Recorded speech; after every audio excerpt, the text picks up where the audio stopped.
Morning, everybody, and welcome to the next in our Agency Masters series. And today it's on happy people, happier clients. For those of you who don't know me or Kate, who haven't joined on previous webinars, I'm Steve. I'm one of the co-founders here at the Agency Works. And as usual, I've been joined by my Agency Masters partner, Kate, who has many years' experience working at agencies before jumping ship and joining us here at the Agency Works as principal consultant. So thanks for joining, Kate. Thanks for having me. So, to today's topic, it's time to challenge an outdated perception that happiness in the workplace is not just a fluffy feel-good metric. We know that more and more agencies are proving that team well-being directly impacts creative output, client retention, profitability, and long-term success. In fact, happy teams produce better work, retain better clients, and drive higher profitability. And in fact, the most highly awarded and highly recommended agencies all have one thing in common: a strong people-first culture. So today we'll be diving into what good culture really means, how to track and measure happiness and engagement beyond just your intuition, and some practical strategies to build a fit-to-last people-first culture that hopefully will drive commercial success. So let's be honest, team well-being isn't just a priority, it has become a business necessity.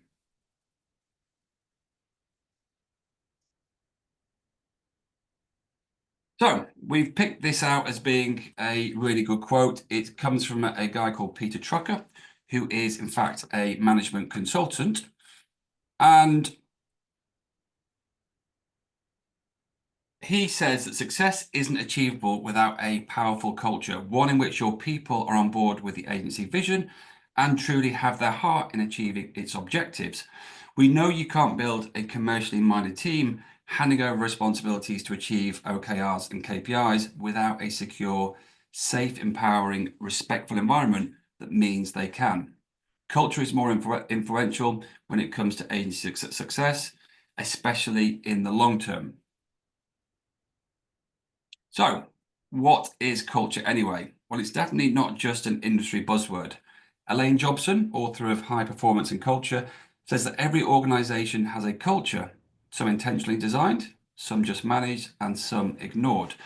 In her book, she defines culture as the way a company thinks, acts, and responds. A company is how it thinks when it's making decisions, when it does it consistently, and what it says consistently. Absolutely. But what about good culture? So what does good culture look like? So essentially, it's creating an environment where people can thrive, and fundamentally, it boils down to two things: happiness and engagement. And there's a company called the Happiness Index who specialize in all this. And they say that generally organizations focus on engagement levels rather than looking at both happiness and engagement. So for a strong culture, you want to be looking at and measuring both hearts, which is your happiness, and your heads, which is your engagement. So, and if you can strike the balance between the two, then you're on to a winner. But what do people need to be happy? And there's lots of research around this, but really it comes down to these sort of four areas. So the first one being purpose. So this is about a sort of a sense of meaning. So we all have our job spec, but it's what's beyond that. Not the what you do, but the why and the impact. So for example, you might be an AM. And you're there to maintain client comms and activities, but your value is to build good relationship with clients so they feel understood and heard. And that's the sort of bigger picture value. And then we have safety, excuse me, and we'll touch on more on this later. But this is about your team feeling physically and mentally safe in the workplace. Now, we're not in an industry where teams would feel physically unsafe so much. So really, we're saying about mental safety here. This is about not fearing judgment or thinking that they're going to risk punishment for saying or sort of doing the wrong thing. If we feel fear, then our fight or flight instincts kicked in, and it will disrupt our creativity and our productivity. The third one there is belonging. So we all seek connections, acceptance, support, and security, so we can all bring our full sort of selves into our community, which in this case is our businesses and our teams that we work with. So this is all about inclusivity, easy for you to say, and making sure everyone feels heard, involved, and accepted, just as they are, a bit like Bridget Jones. And then we've got recognition. So whereas making your team get the right growth opportunities, promotions, and pay rises, making sure that you show loud appreciation of efforts and achievements is crucial. So when your team feel that hard work is being recognised, it reinforces a cycle of positive behaviours and outcomes. Absolutely. So, why does good culture matter? Well, when investing in your people's happiness, you're also investing in your profits. If that focus is reversed, you won't create something sustainable in the long run. So, what are the benefits of good culture? Well, I think the first one is obviously it's just the right thing to do. You also get increased retention and employee support. And according to an Oxford University study, you get increased performance because employees are 13% more productive. It helps support mental and physical well-being. You create an attractive place to work and team to work with. And it becomes a foundation for commercial thinking, as you can't make strategic commercial changes without it. But good culture is not things like free snacks, monthly yoga, or having an office dog. I actually had a client who put a Prosecco tap in recently. I thought that might be one for us to do, Vin, as well. But all of these things are nice to haves, not need to haves. They don't actually mean anything other than you have a really cool office. And that cool office is using Synergist by the looks of it as well. Well, absolutely. And why wouldn't they? Why wouldn't they as well? We do have a beer fridge. It's just not been opened very often recently. It hasn't been open since the summer, I don't think. I don't think it has, no. No, time to change. So when it comes to supporting your team, these are just some of the structures we believe that you could have in place. So the first one is your employee handbook. So most businesses will have these, but make sure yours is outlining your mission, your vision, and expectation around your team's values and behaviors. Personal development plans, PDPs, this is where your individual defines their goals in the agency, where they want to progress, and how they can take action to upskill to get there. And that's great for accountability on both sides. And your weekly check-ins. So this is generally with your line manager probably, and it can be short. It's just a great way to share what's going on day to day, and if any support is required.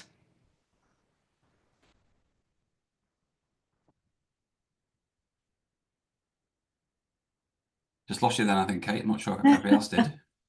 Your Oh, internet, no. your internet might have dropped, but yeah, we'll Oh. crack on. No, sorry. Proves it's live. And also you've got your monthly one-to-ones, another one with line managers. So this is a safe space to check in with PDPs and offer feedback coaching where needed. And then we've got your biannual performance or peer reviews. So the frequency of these may look different, but it's a step up for that monthly one-to-one. You're looking how the team are performing in line with everything you've outlined in that employee handbook I mentioned earlier. Yeah, we know that encouraging an open door policy is essential for a strong agency culture. However, it is important to remember that some team members may feel more comfortable with structured, scheduled check-ins, and this is an ideal, no pressure opportunity to make sure that everything is okay.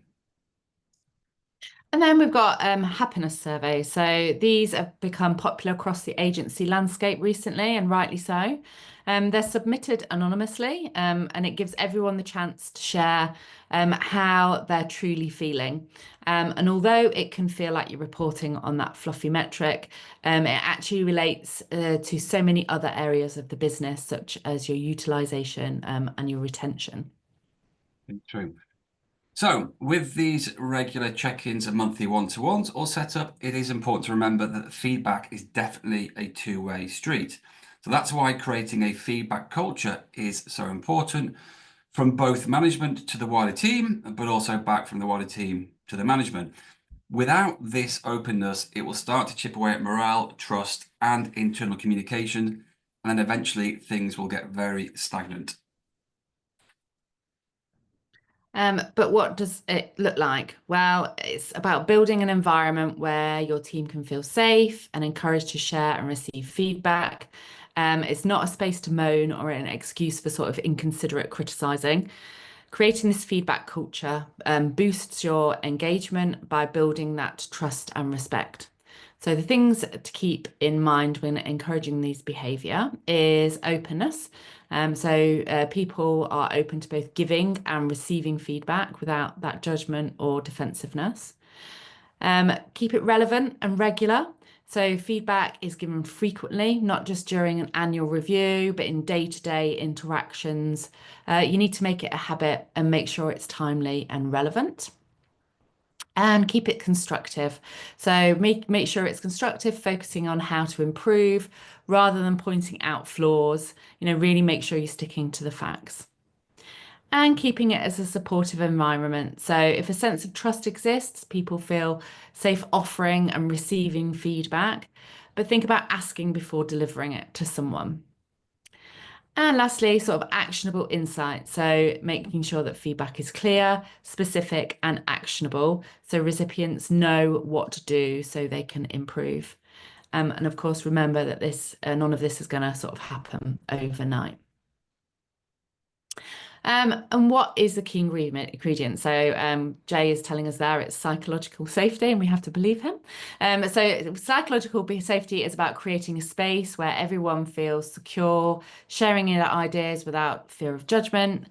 So when team members feel safe, they're more engaged, creative, and open to learning from mistakes, which ultimately leads to better client interactions. Slowly. So now that we understand how to support your team and foster that strong feedback culture, where do you begin when it comes to measuring employee happiness? We know that checking in with your team does feel overwhelming, but think of it as taking their pulse or an internal vibe check.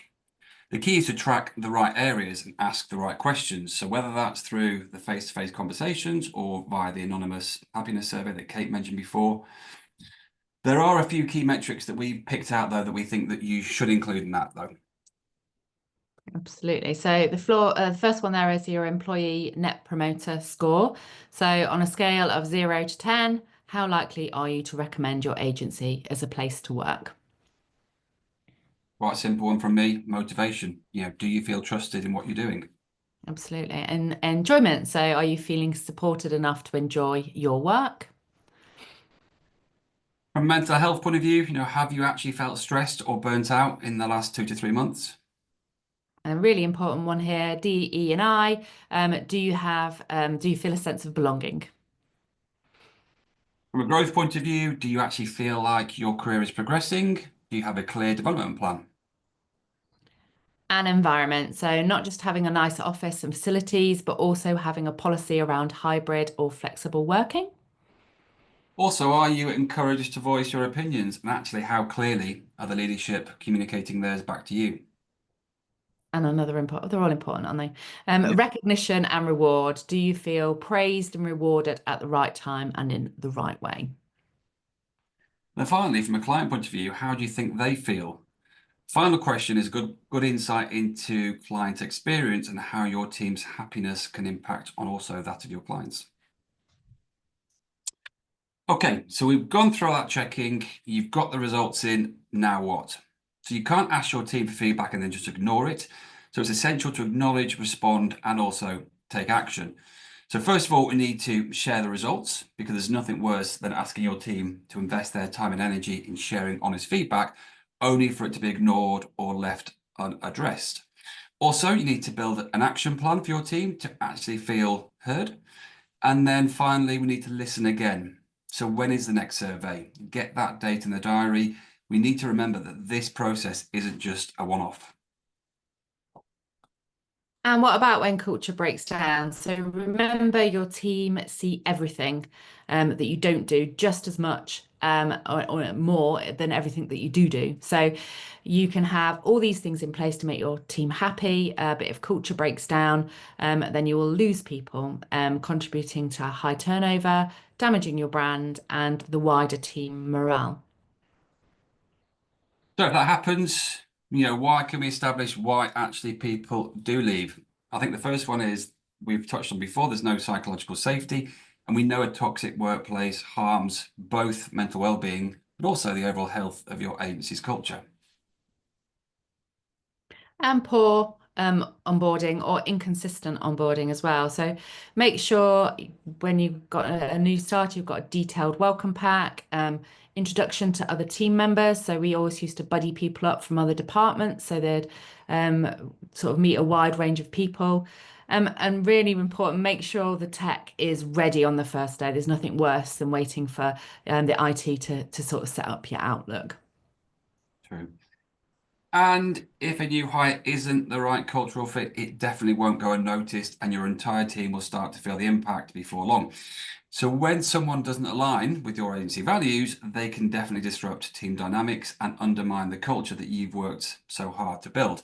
Hiring should go way beyond just the skills. It's about ensuring a strong fit with your values, your work style, and also your team dynamics. If you don't prioritize this, your team will start questioning your commitment to the agency's mission and, in turn, their own motivation to uphold it. And that leads on quite nicely to sort of challenging people. So if the fit is wrong, then you'll get a clash of characters internally, but also making sure you support your team if you have any clients that can be sort of rude or disrespectful. So making sure you have their back will mean your team will feel that they're a priority and you're putting them before sort of profits. And then trying to avoid burnout, because we know this happens when your employees experience prolonged stress, making it difficult to keep up with daily demands. And then even the most simplest of tasks can feel overwhelming. A lack of work-life balance, overutilization, long hours, feeling unappreciated, or just kind of poor leadership support can quickly push people to their breaking point and ultimately out of the door. And a lack of career development. So when people feel they have a limited opportunity to advance in their roles or acquire new skills, maybe tackle new challenges, then they're going to be likely to start looking elsewhere. And then finally, definitely one that doesn't happen at agency works, ineffective leadership. This can have a major impact on people's happiness and job satisfaction, as according to the Chartered Management Institute, 1 in 3 workers have quit a job due to bad management. Don't say anything, Kate. Never. As usual, we try and leave you and summarize with our top 3 takeaways from everything we've covered today. So we just picked out 3 for you. So the first one is culture is the foundation of your agency's success. So a strong people first culture isn't just a nice to have, it's a commercial necessity. Those with a thriving culture retain top talent, produce better creative work, and ultimately deliver stronger profitability. As we heard before, culture eats strategy for breakfast. So without it, even the best business strategies will fall flat. And then happy employees are 13% more productive, according to the Oxford University study we mentioned previously. And a supportive, empowering work environment leads to better retention, stronger client relationships, and a higher quality creative output. So investing in well-being isn't just ethical, it is a key driver of agency performance and your long-term success. And measuring and acting on employee engagement is crucial. So tracking happiness and engagement through surveys, regular check-ins and open feedback loops ensures your culture remains strong. And most importantly, collecting data is only half the job. Leaders must take action based on the feedback to drive any meaningful change. So as we wrap up today's session, I think one thing should be crystal clear. Culture isn't just an HR initiative or a feel-good factor. It's the foundation of agency success. The happiest teams produce the best work, retain the best clients, and drive the strongest commercial results. So what's next? We'd recommend taking a step back and assessing your agency's culture. Is it truly supporting your team's happiness and engagement? So perhaps start by measuring what matters, track team sentiment, gather feedback, and then use that data to make meaningful improvements. But most importantly, act, do something. So whether it's better leadership support, clearer career pathways, or simply listening more, those small changes can make a big difference. And a thriving agency isn't built overnight, but every step towards a people-first, commercially smart culture is a step towards long-term success.